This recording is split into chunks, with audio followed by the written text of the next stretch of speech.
Hi, my name is Amelia Hapsari. I'm a member of the Academy of Motion Pictures Arts and Sciences from Indonesia, and it is my great honor to have Violet Feng, the director of Hidden Letters, here with me. Violet, first of all, congratulations. I really, really enjoyed your film. This is amazing. This is such an ambitious project, I think, for me, because the subject is highly unknown in Asia and in the world, that there is such a language being found and developed by women in China. Um, let's begin with, how did you, why did you want to make this film? So I wanted to make this film because I myself is a Chinese woman, and it was at the time when I started, and that was when I actually moved back to China. I was really struggling myself as a woman, as a young mother who just had my daughter, and also as a female filmmaker in China. And I felt in a way that it's really hard to break through as a female filmmaker in an industry that's mostly dominated by men, and it's even harder to find our own voice in a way that's being embraced and supported by the community. So like, and all of that made me feel like all of a sudden I feel trapped myself, and then a lot of that is because I'm a woman.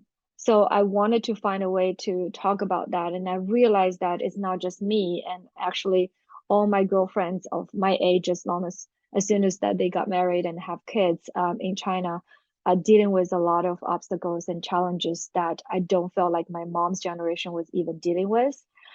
So I was hoping to find a vehicle for us to discuss that in a way that's not intellectual, but in a way that's emotional, but also inspiring. And then, so when Jean and Meta, who my two producers, came to me asking me to make a film about Nushu, my instant reaction is that I don't want to make a historical film, but if there's a way I can tie that history with what's going on with women's experiences in China, then that's the film I want to make.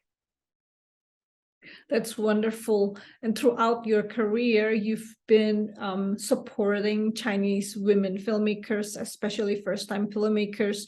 You managed to produce their work and get their works to international level. How did you do this? How did you manage to do this in an industry that is such dominated by fiction and then by male?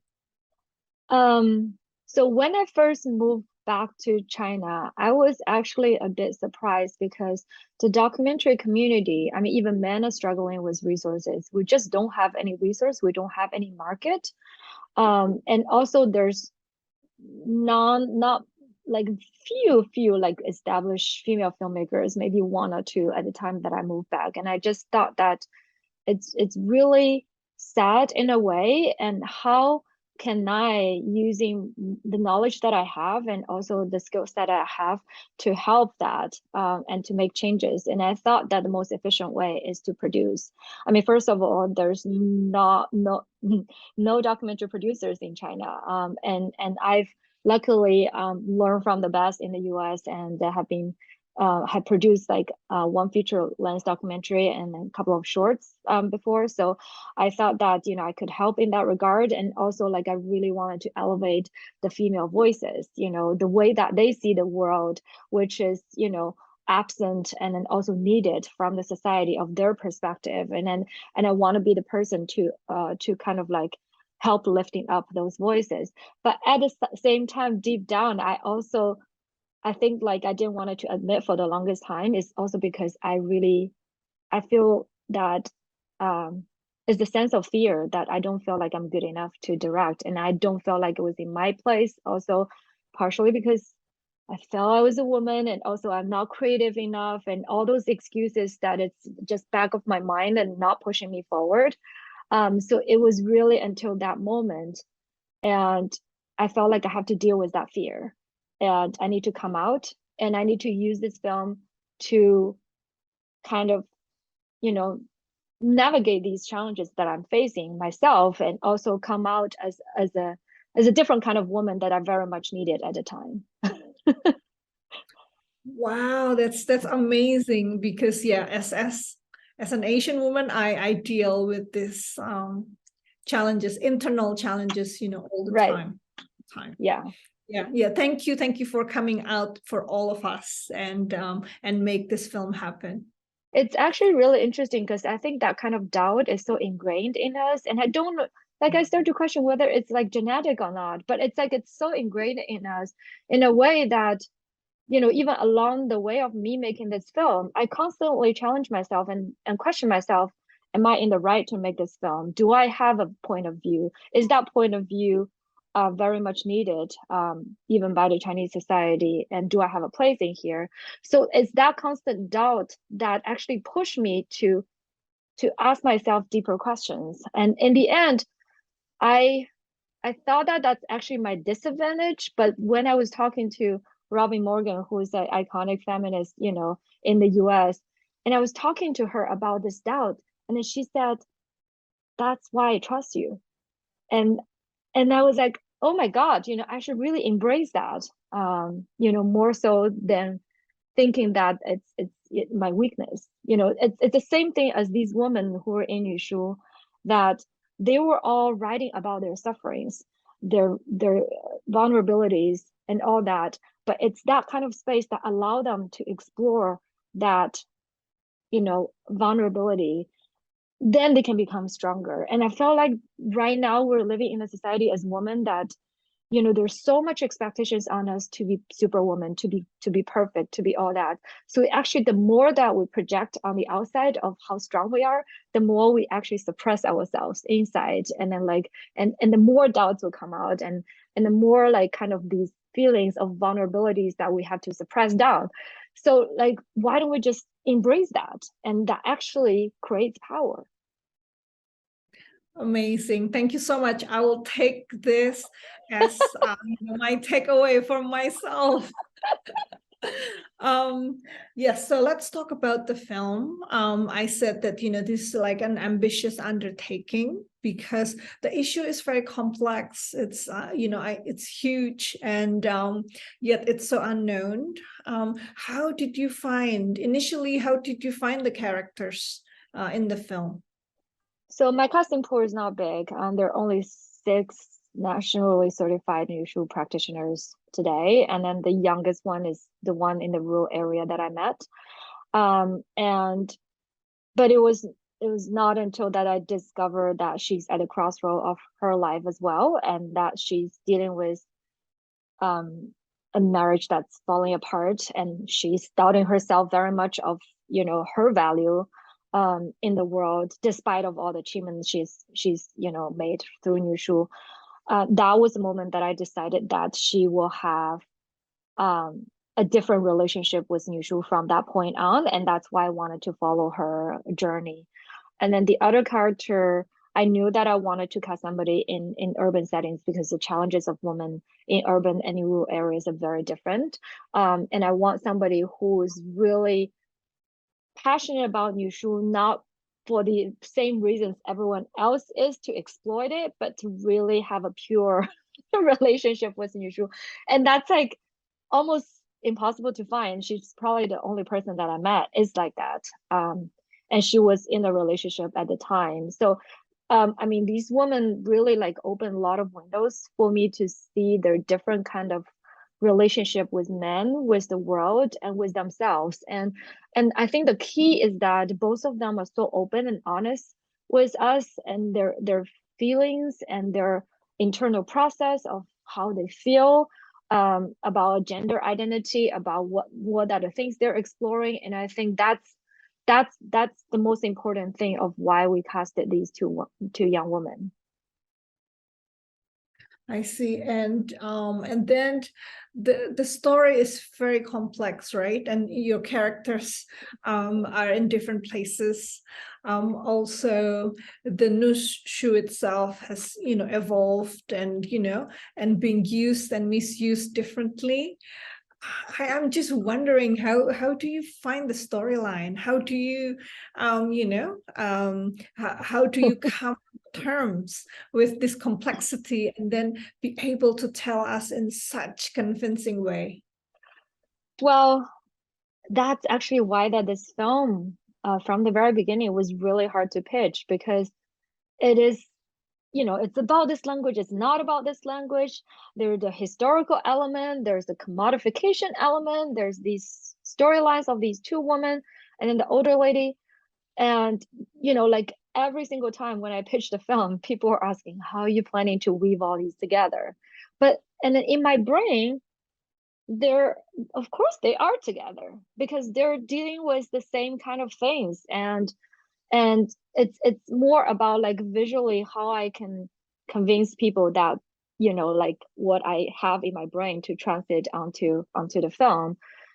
So yeah, I mean, like, but it was the child, there was, like, I mean, like my three producers is going to like talk about this with a big laugh, because for a really long time I was convinced that to tell the backstory effectively for people to understand what Yushu is, I need something fancy. I need something like, I was more exploring the animation. I don't know if you remember when I pitched it, Hot Dogs. I was really, we developed the animation for like 4 months, and I came up, with the animator, a really beautiful look, ink brush and the way the visual look. And I was trying to use a narration from an older lady, which is the last living master, to really tell the backstory. And then, we tested that, and I was like, oh, this is great, this is great. And when we put it in a film, and both my editor and I start to realize that we're actually romanticizing it. These women were living in a context of life conditions that's so unbearable that any kind of looking animation is kind of romanticizing that. And it's kind of drifting away from the authenticity of what their voice represent. So in the end, I think, to answer your question about weaving all these complex elements, is actually to do subtraction work, is to take away all the things but leave the essence. So in the end, what we use is we film this abandoned chamber room that, the last living master, He Yanxing, actually lived when she was a kid. And we just, film this room with emotions, the way that we imagine these women were writing these letters under in these dark rooms and the condition, and then just use that and then with the poems to connect on top of that. And then just it becomes a lot more powerful. So I learned it so much from the process of like complexity is simplicity, actually. It's wonderful. It's really wonderful. How about the financing? Is it hard to finance? Surprisingly, this film is, the earlier stage, it was hard to finance because, as I mentioned, it's a very complex film. And then when I mentioned that, oh, it's about the ancient secret woman only language, I think there are two reactions. One is usually that they feel fascinated about it, but the second reaction is that, oh, this is so remote and in history, why do we need to care about it? But, like, it really need to take some efforts for people to see that actually I'm it's about these present days women's experiences. So it takes, it was really until that John and I, my editor and I, we worked together on the longer sample that we put together, I think 15-20 minute sample. And since then, it just become like a snowball. So, and, like we raised all the budget after that, and it come pretty quickly after that. But so I actually felt like this is a film that is the most smooth journey of raising money. I have to say that, as a Chinese filmmaker, making a commitment of working with first-time filmmakers, one of the obstacles that of my entire career is that it's really hard to raise money for filmmakers or subject that's unknown and remote, and also about China foreign language film.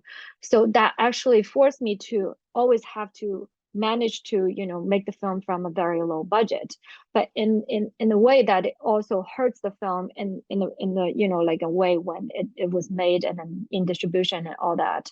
So I mean, as I learned that, you know, like I really need to get more out from me, of finding a way that it can be, you know, like I always, you know, interested in making smaller films, but the smaller films, the depth that we go in with the characters, um, and the voice that it come out is really, really powerful. But like, how do we use a small film to make a big film? You know, like that becomes more, you know, like things that I'm started to think more about, and how do I help these filmmakers in a bigger way so that we can actually have enough budget to finish the film in the way that we wanted to film, and, you know, push the film out in a big way as well.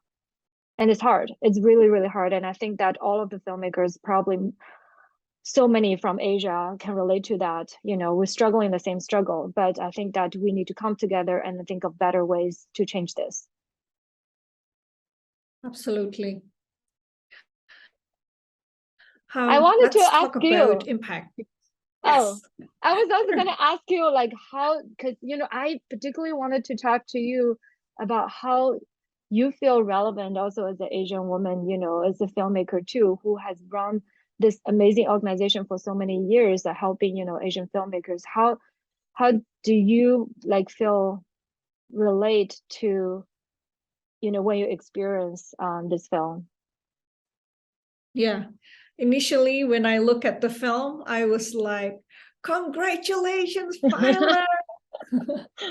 Because you know, I remember that you pitched it at early stage in DMZ, and I was with you, and I can imagine, when you said it's so hard to pitch, I can imagine, but I know this is such an important project, so I was so happy that you stuck to it, and that you find like, you know, that you find supporters along the way that feels the same way as I do. So I'm really, really happy when I saw the film. And you're one of the supporters.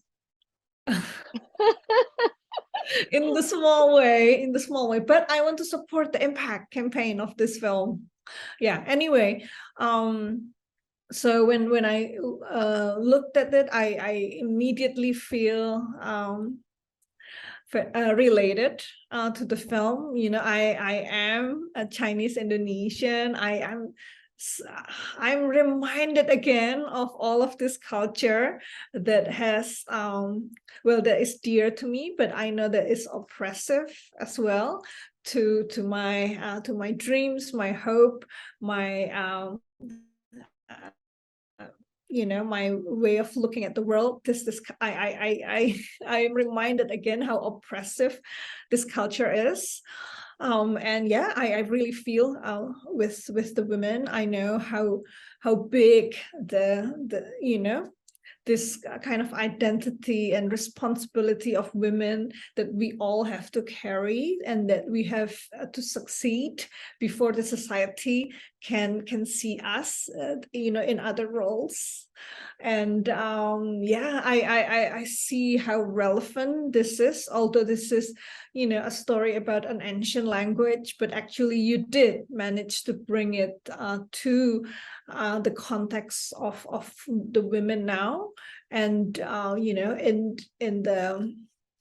in the women movement language, you know, there's always the hidden power and the invisible power, that although, you know, perhaps the structural barriers of women have been removed, like, you know, we can go to university, we can be, you know, CEO, or, you know, whatever it is, but there is still this thing that if we don't do well, we failed. And you illustrated it really well through these characters, and we feel them, you know, all the way through. You know, So like congratulations. it means so much of what you said to me for two reasons. One is that, I mean, Amelia, you're just a force and everybody knows that. And then you just go, you know, like you don't like take no for things, and then you don't take challenges for like a no, and then you just go and then you just make things happen, and then you also just change the world, and you're like a big force to me. And like I think for me that you can relate to it means a lot to me, but also because you're an Asian woman that I really felt like in the film I make, I need to be held accountable by my own community, by my own people. And I don't want to just to make a film to, to feed a Western stereotype of what, the Western wanted to see and for Asian and for China. So I mean that's why like it also means to me a lot on that level of like you do see the importance of why I made this film, as an Asian woman and as a Chinese Indonesian woman. Yeah. Thank you. Thank you so much, Violet, for your time. This has been such a great homecoming to see you again and to celebrate your film. I wish you, the best for this film. And, as I said, please count on me on the Impact campaign. I do want to show this film in Indonesia. We have a great, women organizations and women network that definitely will appreciate this. That's great. We actually have already started our impact campaign in a big way, that every month we feature a female artist who's using their artwork to elevate their women's voices and to express their own experiences. And their work has been impactful on other women and their own community.